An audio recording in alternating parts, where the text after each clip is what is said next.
Chapter 3. The bull with no tail, the cheerful noble girl, and the cat who wore a skirt. Once the observation tour was over, Monica headed to the student council room.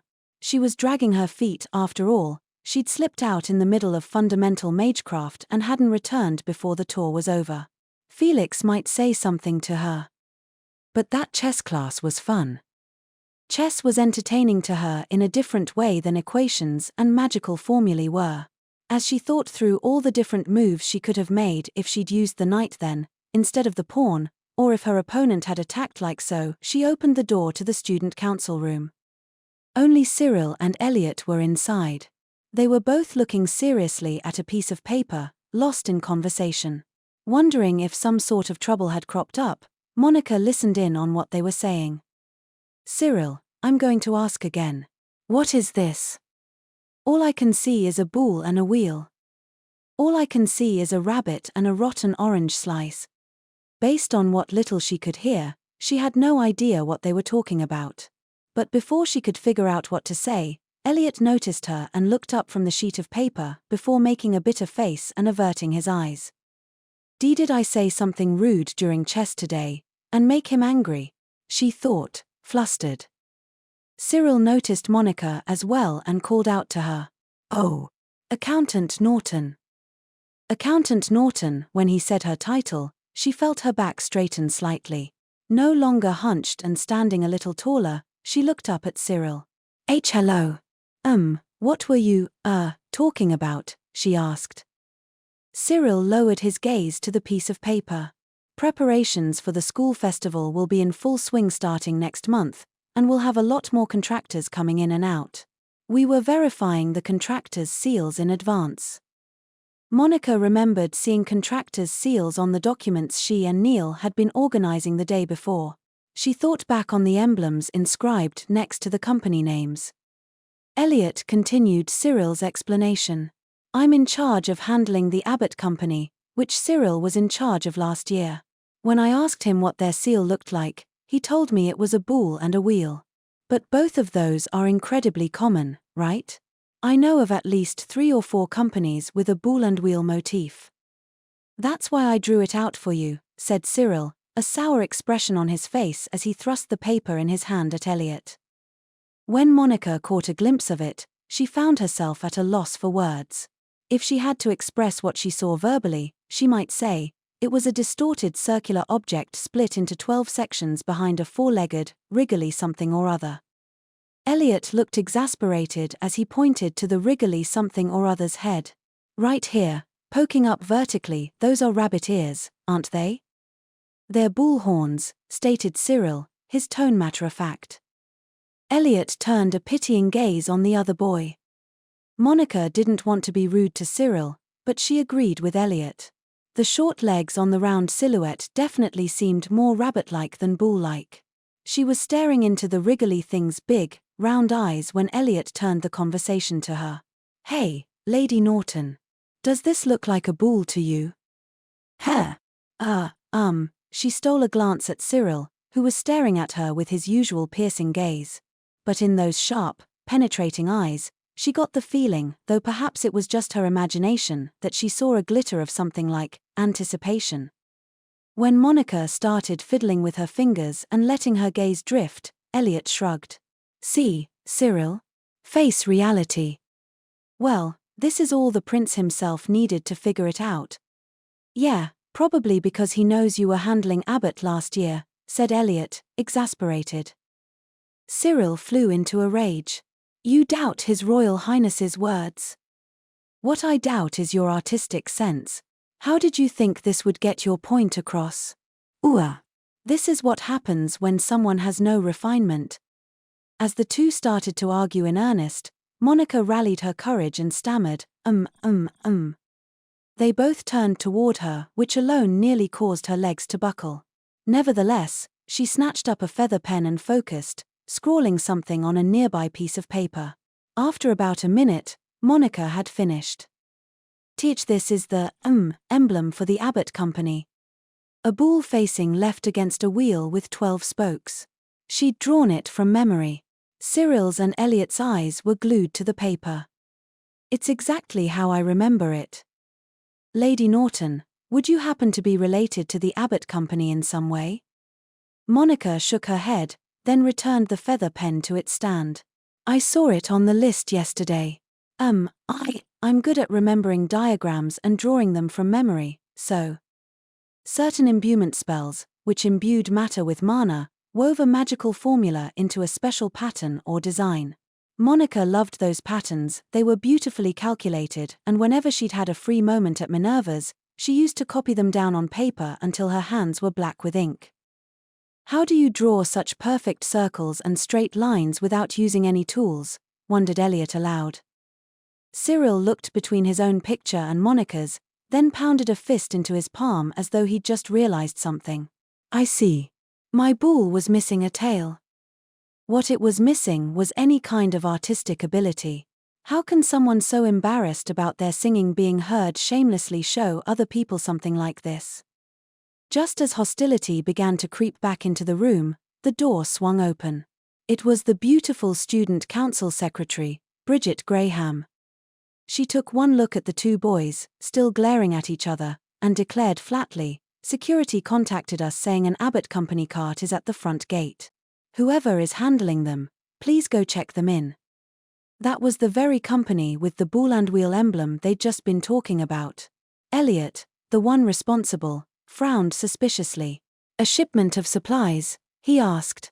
"This is considerably earlier than expected. They deal in fireworks and explosives, which would grow damp if they brought them too soon." "All right. I'll head over now." As Elliot moved to exit the room, Cyril called out for him to wait. The rules say that when outside contractors are doing work on academy grounds, they must be greeted by one faculty member or two student council officers. "I'll come with you." "You have a meeting with the club presidents after this, don't you?" said Elliot. "And Lady Bridget is busy writing invitations for the festival." He looked over at Monica, the only one here without urgent business. "Lady Norton, you're with me." "Emmy. You've never supervised outside contractors before, have you? This is a good chance to learn the process." Elliot's suggestion made sense. But when Monica thought about her and Elliot working together, considering his constant open hostility toward her, her legs started to wobble. Plus, she'd just upset him during chess class. Maybe he's bringing me along to scold me. But she couldn't run away from him forever. Things were only going to get busier from now on as they prepared for the school festival. She took a short, deep breath, then turned to look at Elliot. I understand. I'll, come along with you." "Great. Thanks, Lady Norton." As Elliot looked down at her, his expression wasn't simple distaste but a complicated mix of emotions. Cyril's eyes unconsciously followed Elliot and Monica as they left the student council room. Will they be all right? He wondered. Elliot hated people he considered upstarts and could be extremely aggressive toward them. Cyril himself was no exception, having originally been a commoner before his adoption by Marquis Hyone. Elliot still sent prickly remarks his way, but his hostility had been much more blatant back when Cyril first enrolled at the academy. "Don't get cocky, commoner," he'd said. "I hate people like you, people who don't know their place, to death." Cyril preferred to judge people on their merits, but Elliot held social class above all else. Obviously, someone so fixated on class wouldn't think highly of Monica, who had clearly been raised a commoner. As Cyril nervously glanced toward the hallway, Bridget, who was still writing invitations, stopped her work and remarked coldly, "You're so overprotective." He glared at her, his lips bent into a frown. Should Accountant Norton embarrass us in front of outsiders, it could affect Serendia Academy's reputation. It's only natural I'd be concerned. "Let's leave it at that, then, shall we?" answered the beautiful girl, one of the three most beautiful in the academy, without so much as a smile. Then, she looked at the paper still in Cyril's hand. On it was his drawing of the Abbott Company's emblem, the one Elliot had castigated. Bridget eyed it with suspicion. "By the way," she said, "what is that child's doodle? Some sort of code?" "Forget about it." Elliot looked away from Monica and fixed his gaze ahead, a sour expression on his face. He was walking with long strides. She kept glancing at him, obviously frightened. She probably thought he was going to say something unkind.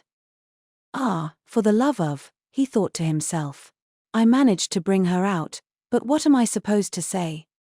Earlier, in chess class, he had played against Monica and won, but only by using castling, a move he hadn't taught her. This country girl who didn't even know the game had overwhelmed him, and he'd gotten worked up over it. What he'd done wasn't fair. It was shameful behavior for a noble, one who was supposed to lead others. Still, the thought of simply apologizing annoyed him. Irritated and unable to think of anything to say, he opened his mouth and closed it, then opened it and closed it again. In the meantime, the two of them exited the school building and came within sight of the cart. It was stopped in front of the West storehouse, where it would unload. That meant its documents must have already been checked at the front gate. Elliot had the key to the storehouse, so all that was left was to check the materials and unload them. Once they started working, Elliot would lose his chance to talk to Monica. Realizing this, he made up his mind. "Oh, Lady Norton, about the chess match earlier," he said, glancing at her. Monica had stopped in her tracks and seemed to be staring at something. All expression had vanished from her face. "It's different," she said. "What?" Monica pointed to the emblem on the side of the cart and said quietly, "That seal isn't the same as I remember." Elliot frowned and observed the cart's emblem. A large wheel and a boule. It looked exactly the same as the picture Monica had drawn earlier. What's different? The wheel should have 12 spokes. But the wheel in the cart's emblem only has 10. "Are you sure you're not misremembering?" he asked dubiously. Then Monica, her tone unusually firm, said with certainty, "Yes, I'm sure. Once I see a design, I never forget it." Whether it was reviewing accounting books or playing chess, when she became absorbed in something, Monica Norton took on an almost scarily impassive expression. It was as if she had cut away everything aside from her object of interest. The rest of the world was invisible to her. Now she wasn't even sparing him a glance, she was simply staring at the emblem. Elliot gulped, then took a closer look at the Abbott Company cart. It was your usual covered wagon, drawn by 2 horses. One person sat behind the horses and another stood beside them. Both were middle-aged men, dressed like typical merchants ready to do business with a high-end customer. Elliot couldn't see anything suspicious about them. Monica must be mistaken, he thought. Still, this delivery is more than a week ahead of schedule. As he was trying to decide what call to make, Monica whispered to him, "There's one more thing." "Is there?" "The boule, it looks very similar, but they forgot to draw the tail." With that, Elliot made his decision. Yes, that is strange. A first-rate contractor selling to Serendia Academy would never make as silly a mistake as Cyril. If those men were lying about who they were, they might be here to steal something or kidnap someone. Either way, they were up to no good. The man in front of the cart noticed Elliot and came over to him. The driver, however, kept his hands on the reins. Any merchant with manners would tie up the horses somewhere, get down, and greet his business client. And he isn't doing that, probably so he can make a break for it if he needs to. Keeping his eyes on the men, he whispered to Monica, "Lady Norton, I'll stall for time by talking to them. You go call security." At his suggestion, expression flooded back into Monica's face. Uncertain, she looked up at Elliot, frowning. But then you'll be in danger, sir." Elliot snorted in amusement. He wasn't particularly talented at swordsmanship or hand-to-hand combat, and he couldn't use magecraft. Nonetheless, he should be the one to stay, not Monica. After all, "I'm a noble, remember? We have a duty to protect the common folk. Unlike you, I have obligations." Elliot Howard was a man who held fast to notions of social status. He believed everyone should carry out the roles assigned to them at birth, nobles should act like nobles, commoners like commoners. A noble must serve as a model to the people and contribute to society. They must provide assistance to the powerless citizens and protect them. For that reason, he had to remain here while Monica fled to fulfill his duty and protect his pride as a noble. The man pretending to be with the Abbott company was now close enough to hear them, and the false smile vanished from his face. He'd probably noticed the change in Elliot's and Monica's expressions. "Go now, Lady Norton." He pushed her to the side just as the man rushed at him. A knife gleamed silver in the man's hand. The area around the storehouse was deserted. If Elliot was attacked here, he didn't stand a chance. So, this is it, he thought, clicking his tongue. But just then, he heard the horses neigh. The moment one of the men pulled a knife, they became nothing but enemies in Monica's mind. Whatever the intruder's aim, as long as it was possible they might assassinate the second prince, his bodyguard couldn't afford to overlook it. The issue was how to neutralize them. With Elliot next to her, her options were limited. If she used a low-power shock spell to disable them, they'd suddenly pass out, which would be too unnatural. Staggering from Elliot's shove, her eyes fell on the horses attached to the cart. "Sorry," she apologized in her heart. Without chanting, she delivered an extremely weak electric shock to the two horses' rear ends. Surprised by the pain, the horses became agitated, standing up on their hind legs and neighing. What on?" exclaimed the driver, frantically grasping at the reins, an action that just excited the horses even more. Suddenly, they shot off at a breakneck speed. The driver lost his balance and fell from his seat with a shriek. Then Monica used a shock spell on the man who had fallen and knocked him out. That would make it seem like the fall had been what rendered him unconscious. One down. The out-of-control cart hurtled toward the man with the knife. He screamed, dropped his weapon, and rolled onto the ground to avoid the cart. As he rolled, Monica used her shock spell again to render him unconscious so that it looked like he was hit by the cart and knocked out. It was an extremely inconspicuous, yet terrifyingly advanced, way to fight. She was timing her magecraft to hit exactly when her targets were hidden behind the horses' bodies, out of Elliot's line of sight. All this was made possible only by her quick-to-activate unchanted spells. Now she just had to calm the horses down. "Lady Norton, get back." "Pya," yelped Monica, jumping backward at Elliot's warning. The horse's legs just barely grazed her. A moment later, the cart's wheels clattered right past her nose. Eep, she shrieked, falling to the ground. Froth filled the horses' mouths, they'd completely lost it. She must have given them too intense a shock. Elliot clicked his tongue bitterly. "Damn. I guess that saved us, but why did those horses suddenly go crazy? It's my fault. I'm sorry. Just as the pair felt out of danger, the horses followed the fence into a turn, swinging around back the way they'd come. "Up the tree. Come on," Elliot shouted. "Oh, Kari." Elliot began skillfully climbing a nearby tree, but Monica, who had zero motor skills, got just one step up before sliding back down the trunk. As she kept trying, the clattering of the cart grew closer. "Lady Norton, hurry up.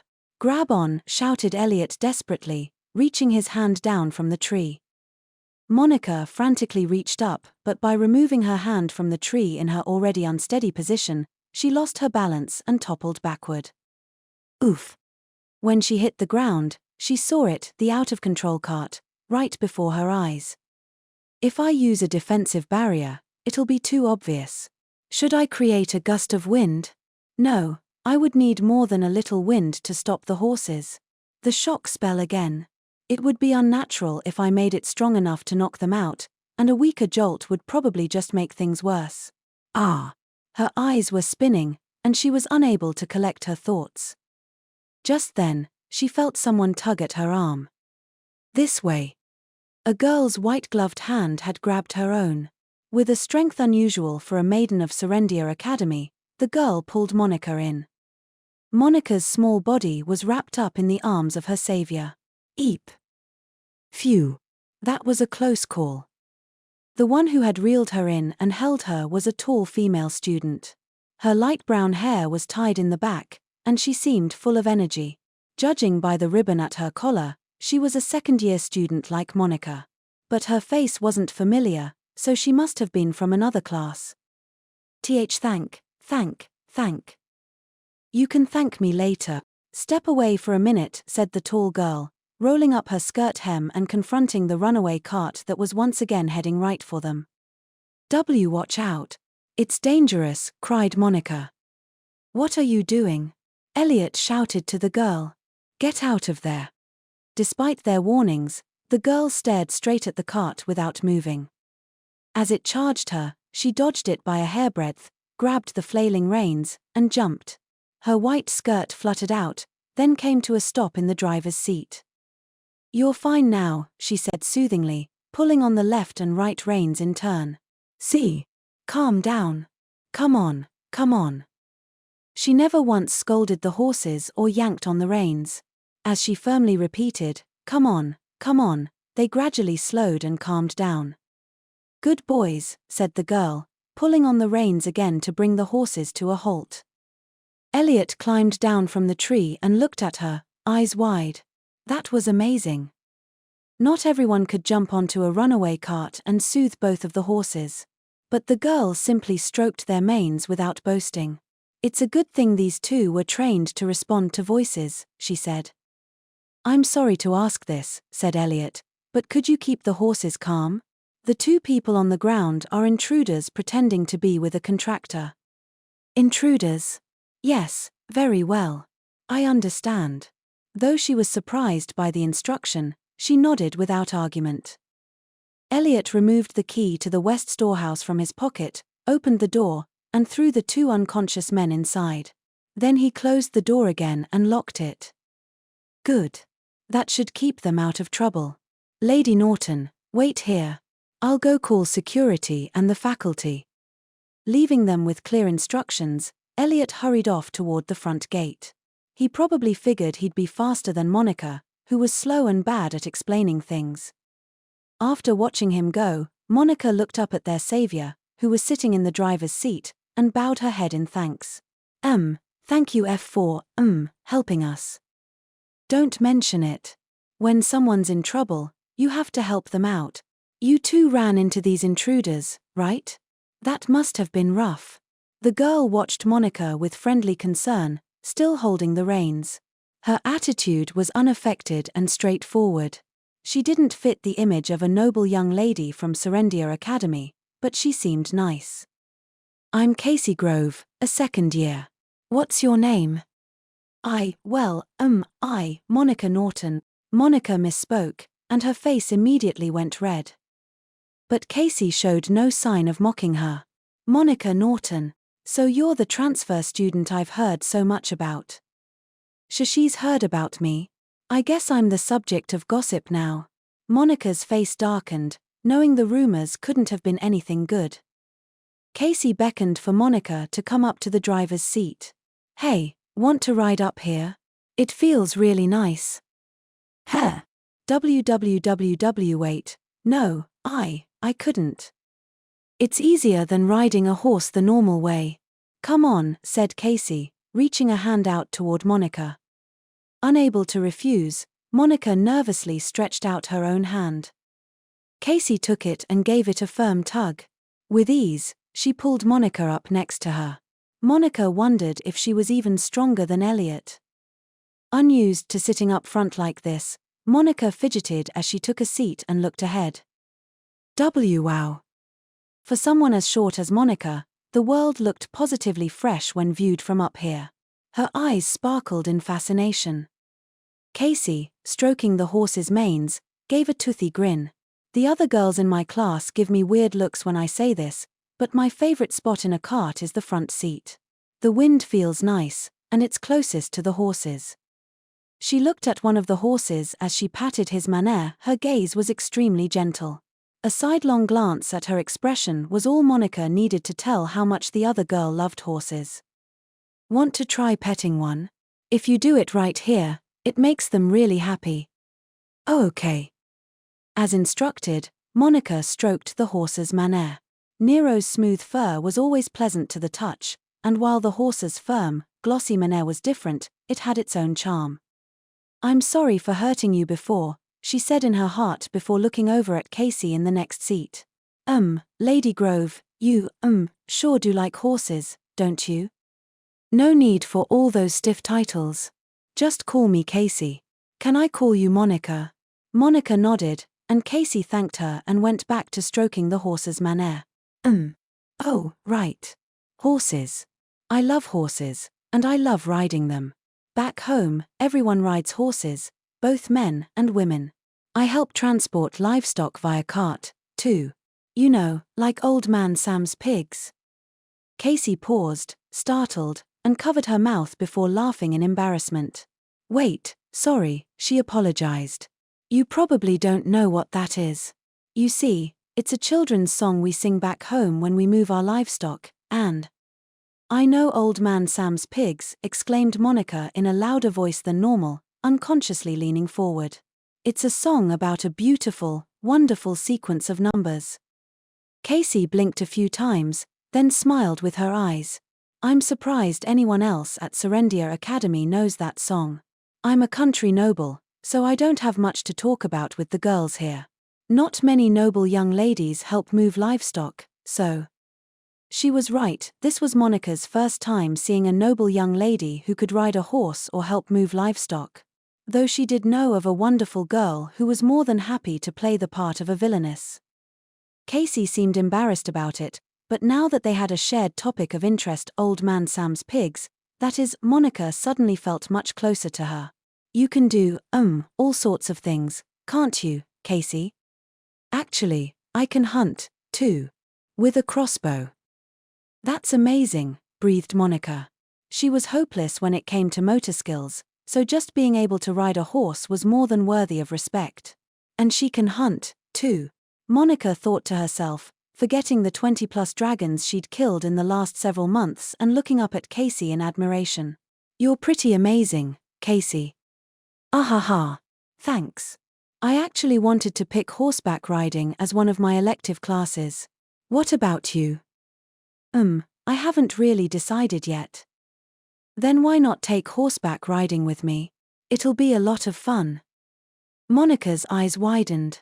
She'd never dreamed anyone would recommend that she, someone so obviously clumsy, try riding a horse. I have really, really bad motor skills. It was precisely because her physical abilities and sense of balance were both abysmal that she couldn't use flight magecraft even though she understood the logic behind its magical formula perfectly. But Casey paid her no mind, saying, the teacher said that all students will be taught according to their skill level, and that beginners are more than welcome. And that's not all. If you act now, you'll get me, Casey Grove, as an extra teacher, well, only if you want, haha. She stuck her tongue out jokingly as Monica looked on, eyes wide and mouth gaping. Etiquette teachers would probably scowl at the other girl's behavior, but it was very charming. Ahaha. Sorry about that, she said. Did I come on too strong? There are so few girls in horseback riding that I just thought it'd be nice if you joined us. Got a little ahead of myself. Monica had never once considered trying to ride a horse. She hadn't even seen it as an option. But for someone who couldn't use flight magecraft, there might be benefits to learning horseback riding. And most importantly, I want to try new things.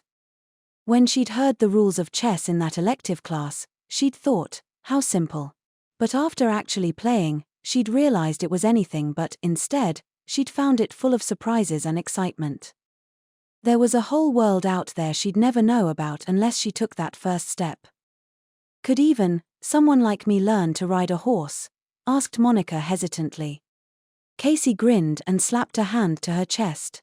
Just leave it to your new teacher, Miss Casey. After that, the two of them had a pleasant conversation until security and the faculty arrived on the scene.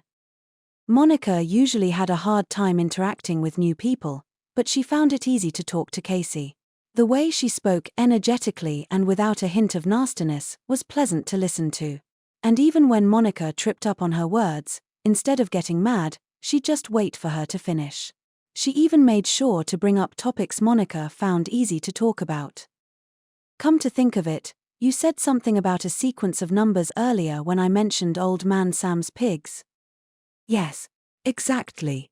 The sequence is famous for how the ratio between every two numbers comes infinitely close to the golden ratio.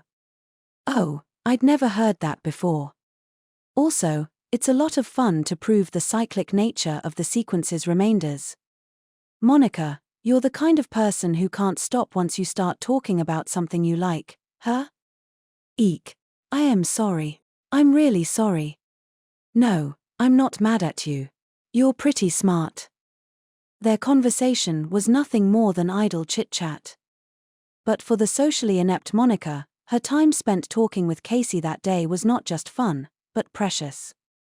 That night, in her attic room in the girls' dormitory, Monica filled out the documentation for her electives. Students were allowed to choose two. She wrote her name more neatly than usual on the chess and horseback riding applications, then breathed a sigh of accomplishment. As she gazed at the completed documents in satisfaction, Nero, who had been curled up on her bed, asked, "So were those intruders today assassins after the prince?" No, it was apparently an attempted theft. Serendia Academy spends a whole lot of money on its furnishings.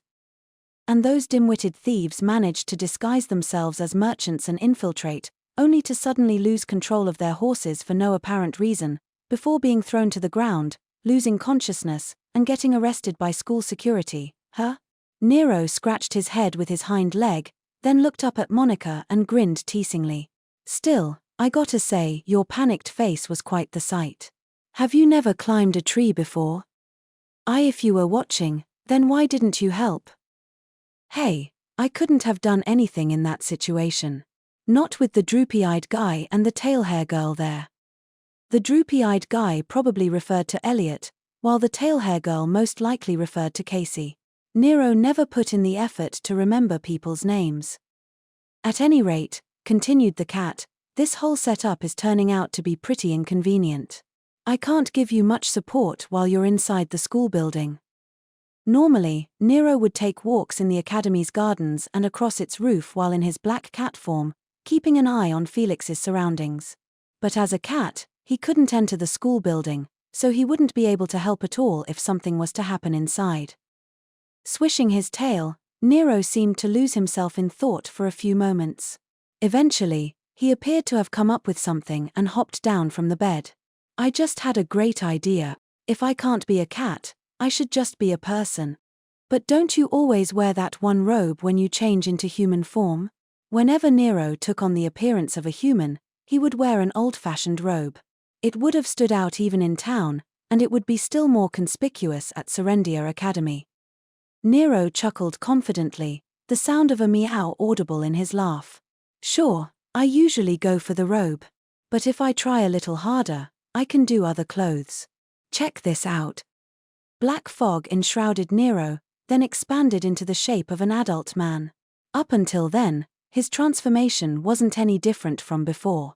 This time, however, the fog remained for a few more seconds. He seemed to be having trouble. Eventually, the fog began to clear, draining away from the very top of his head like ink washed away by water. Out from it emerged a black-haired young man, but instead of his old-fashioned robe, he now wore the mostly white uniform of Serendia Academy. Except it was a girl's uniform. The hairy male legs extending from the fluttery white skirt were a lot to take in. Nero. Did I mess up? Drat. The impression of your uniform is just too strong in my mind. Guess I'll have to strip some random male student and steal his clothes for observation. You can't do that. Please don't do that, okay, said Monica with uncharacteristic firmness. Nero clicked his tongue in annoyance and frowned. Within seconds, however, he pounded his palm with his fist as though he'd just thought of something else. He looked down at her. Hey, Monica. I just had an idea. That guy who forced you to do this job. You know. Your colleague. Louis Lounpapa. It's Mr. Louis, okay? Please remember it. Why couldn't he have just dressed up like a girl to infiltrate the academy? After all, his hair is pretty long, and he's got a feminine face. I doubt he'd get caught. Despite her certainty that neither Louis nor Arwen was present, Monica nevertheless paled and covered Nero's mouth with a hand. What are you doing? Shush. You absolutely cannot say that out loud. Monica's colleague, the barrier mage Louis Miller, had long, braided chestnut hair and beautifully feminine facial features. However, he hated when people teased him for looking like a woman. To counter this, everyone said he should just cut his hair short and be done with it, but he stubbornly insisted on growing it out. To Monica, the sheer length of his braid seemed to be a testament to his spite. Look, Nero, Mr. Louis is really self-conscious about his looks. The last person who said he looked like a woman, well, they. She couldn't even finish the sentence.